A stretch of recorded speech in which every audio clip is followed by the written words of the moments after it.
We're out today with the Thunder Ranch VSKA, and we're going to put this guy through our mag fitment test, and then we will do some ready up drills, and we will also give you our version of an accuracy test.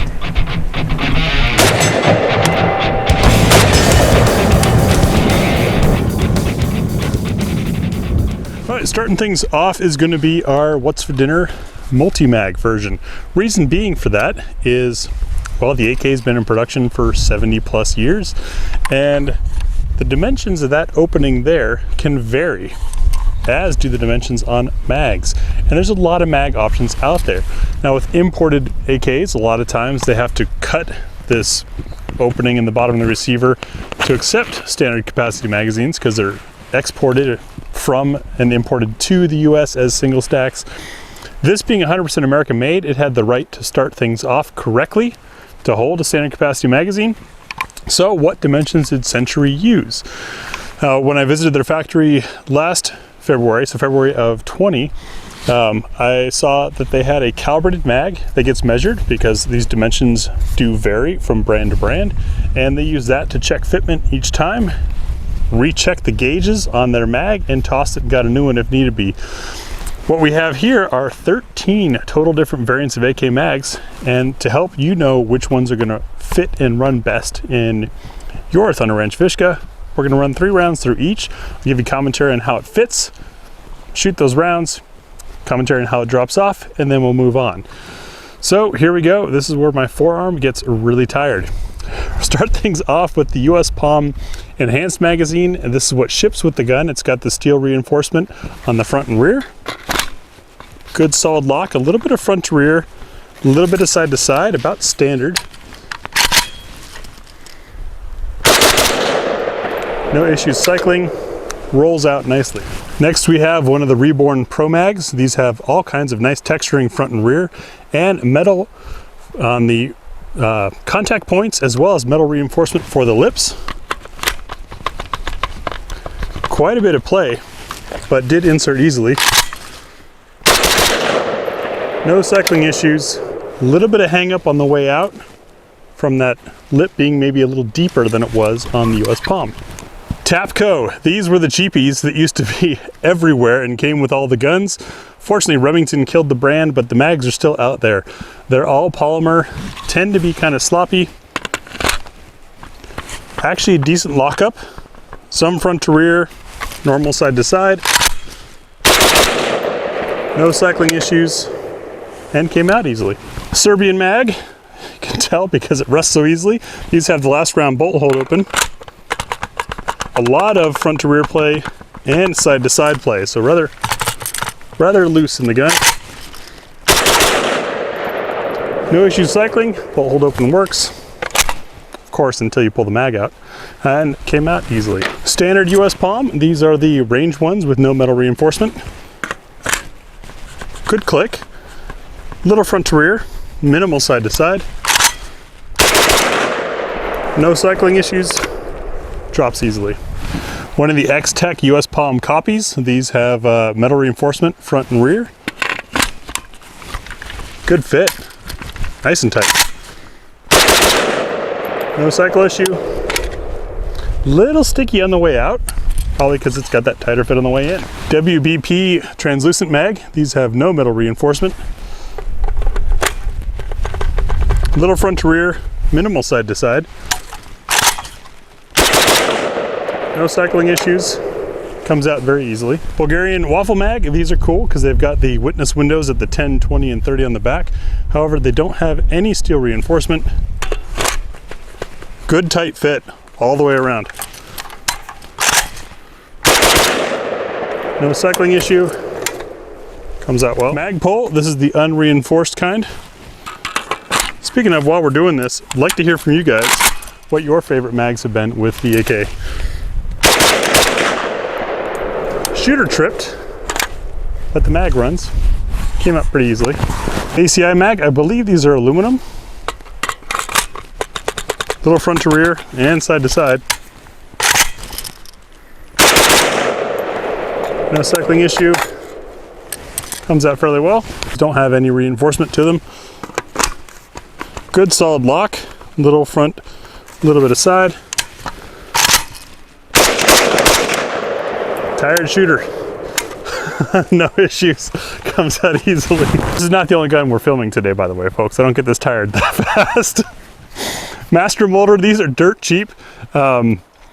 Very shallow locking lugs on them, and they tended to be a little fat. I don't know if the camera's picking it up with the lighting, but there's some scratches on here from trying to get it to fit in various AKs. And there's that shallow lug tripping me up. In fact, we may not even be able to lock in this one.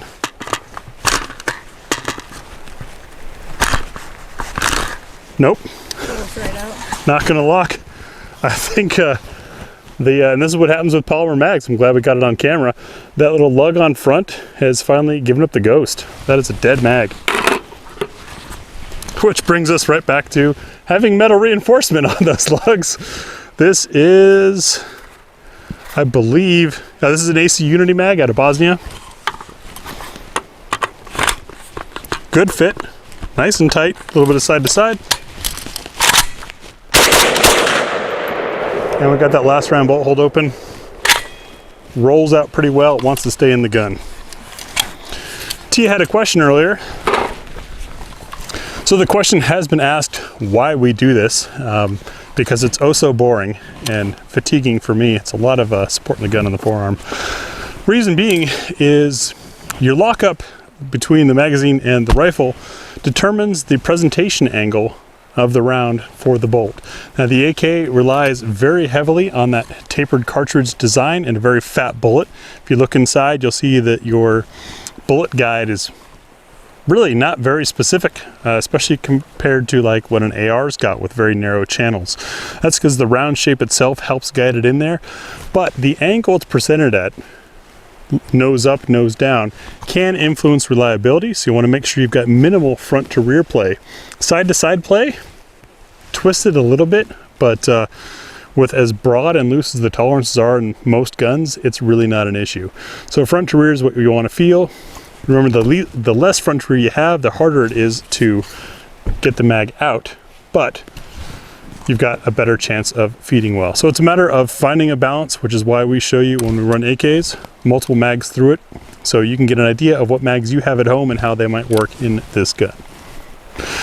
So we've proven the gun runs and on a variety of magazines. Next up, just to get a better feel for shooting it, T and I are each going to take 10 rounds, and we have our reduced size torso out there at 48 yards. And we're just going to do some standing kind of ready ups. This is going to do two things for us. One, it's going to force us to slow down and pay attention. But it's also going to show us how the sights come from the factory. The only modification we've done to this gun is put a light on the light rail that was there.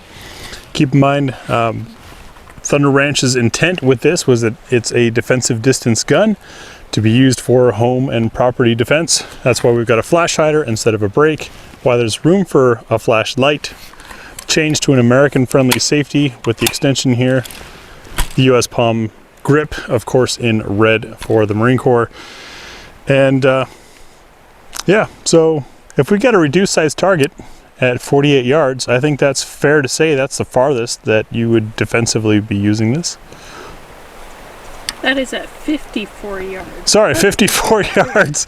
I forgot. A long ways out there. So it is a bit of a challenge. It's definitely hard. I don't expect to hit every time, but it's going to make me concentrate and spend some time with this gun. So let's see how it runs. Once again, we're using the Red Army standard Vimple ammunition.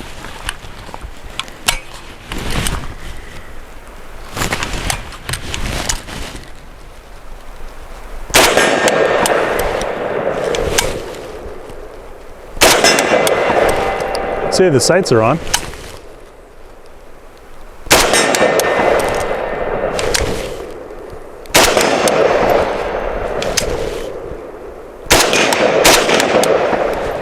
The second shot was for the guy behind the bad guy.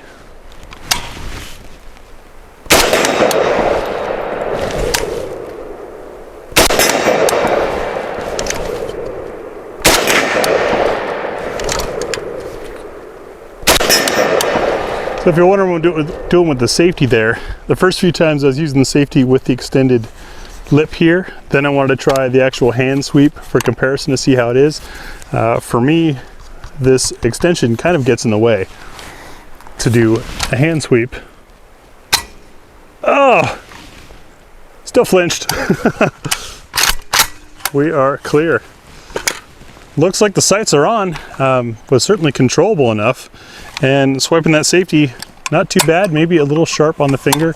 Sharp edges and AKs are just kind of two things that come together. Let's see what Tia thinks. All right, so my turn for a little ready up action, if you will. Again, target is 54 yards out there.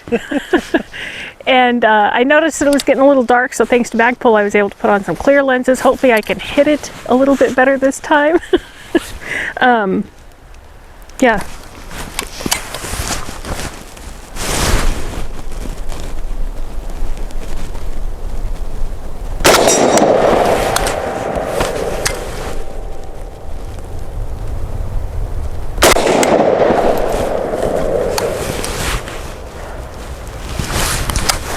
The sights are a little bit different.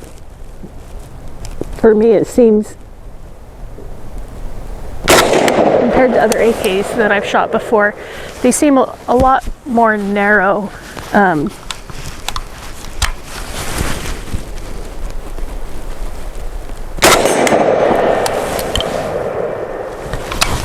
The safety is definitely breaking in nicely. I flinched on that and missed both of them.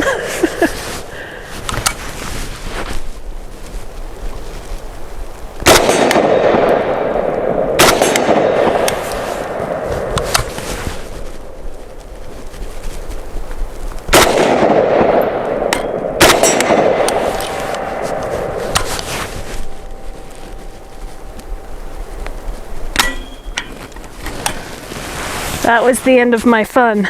I really like this. It's a little bit heavy in the front, given that there's that light on there and I'm not used to it. And I think that that is affecting me a little bit. Yeah, super fun. So I opted to go first for our field expedient accuracy test. We've got our spinner target out there, and this has become a fun thing that we do. And I'm using a stabilizing tripod here. We're each going to shoot 5 rounds, and eventually y'all will get to see me flip it. I don't know when though.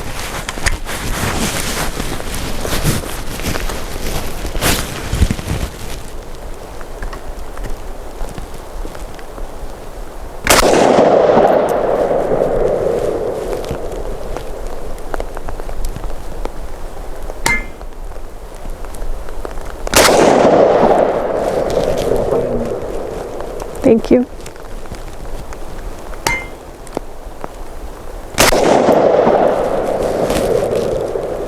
Not even gonna hit it today.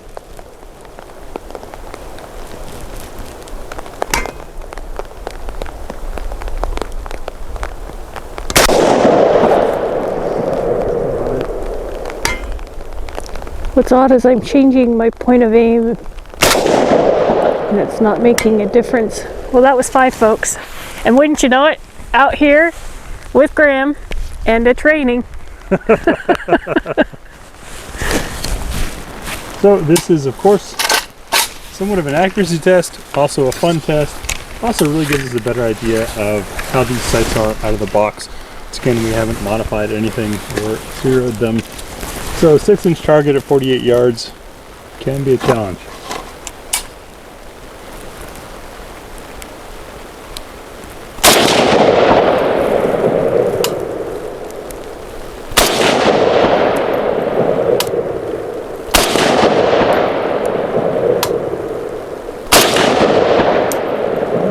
Based on the sound that I'm hitting high.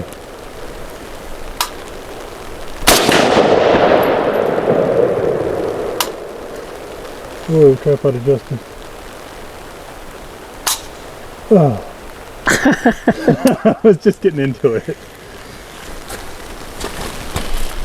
Are the sights perfect out of the box? Maybe not quite. Is it certainly good enough for defensive use at a defensive distance on a defensive sized target, i.e. a torso? Yeah, for sure. Well, next we'll wrap this up and give you our closing thoughts on the Thunder Ranch VSKA.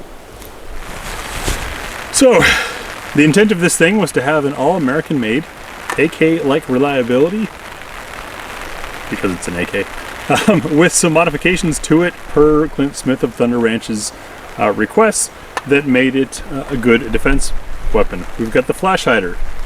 We didn't observe any flash today. We've got a way to put a flashlight on there, and sure, there's one there. We've got a safety lever that is extended to be a little more American friendly without having to do the whole reach, which is also a problem for people with smaller hands, and this US palm grip. What we saw today was it runs with all those different mag types except for the one that gave up, but that's why we do those mag tests. Accuracy at defensive distances, certainly there. I'd say all around this is a success. If you want to see more about accuracy and further testing on this, sorry folks, you're going to have to wait. I have this in for a magazine article, and all of the juicy stuff is going to go into there, but wanted to bring you guys along to show you some of our process and experiences with the Thunder Ranch VSKA. So I don't have a real technical opinion on it other than hearing what Graham has mentioned, you know, was the intent in this build. So yeah, that's great. I noticed that this added a lot more weight for me, and having more weight in the front makes it more difficult sometimes to aim because you're holding it differently. Definitely always appreciate when these safety levers are extended, because I do have shorter hands and I would have to change my position on my hand to do that in a rapid succession. And also the angle of this grip, if this was not extended, would make that even more difficult. So that is a plus, and I appreciate that they took that into consideration. The grip texture, not crazy about, and maybe it's just where my hand hits on it, but it's rubbing a little bit of my soft skin on my thumb. I do have a desk job. But overall, really impressed with it. Like Graham said, I mean, it's an AK, and obviously the more that you run them, the more that they break in, and the further along in the day we're getting with this, the more we're both enjoying it.